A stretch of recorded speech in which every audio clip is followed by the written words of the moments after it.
చాలా అనుభవజ్ఞులు.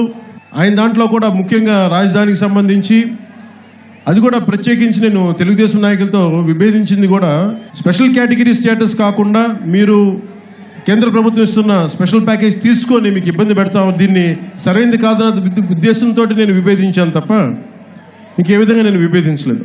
అదంతా ఎందుకంటే నేను చెప్తున్నానంటే నేను మీకోసం మాట చెప్తే దానికి నేను నిలబడతాను. ఈరోజు నేను కూడా చాలా ప్రత్యేక పరిస్థితుల్లో ఓటు చీలకూడదు అని చెప్పాను. ఓటు చీలకూడదు అంటే నాకేం సరదా కాదు.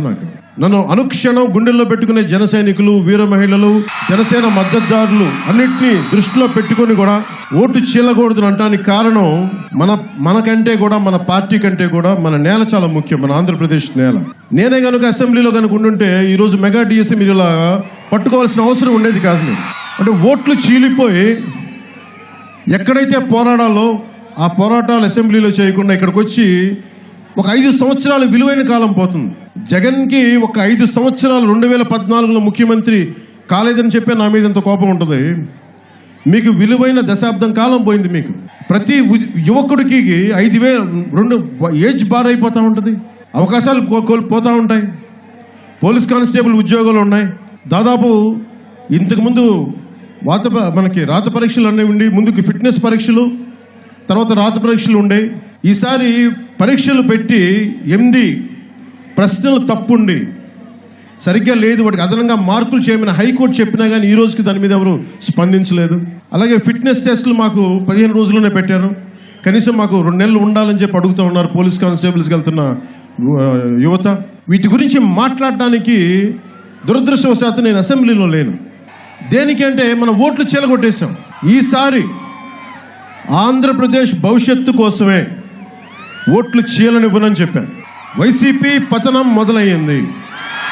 మీకు ద్రోహం చేశారు, యువతకి ద్రోహం చేశారు. 2.5 లక్షల ఉద్యోగాలు ఇవ్వనని చెప్పి మెగా డిఎస్సీ మీకు టీచర్ల ఉద్యోగాలు ఇవ్వకుండా మోసం చేశారు. ఆ తప్పులు జరగనివ్వం. వాళ్ళని అధికారంలోంచి కిందకి దించడమే జనసేన లక్ష్యం. సుపరిపాలన, కొత్త ప్రభుత్వం, జనసేన తెలుగుదేశంతో ప్రభుత్వమే ఉంటుంది, కొత్త రాబోయే ప్రభుత్వం.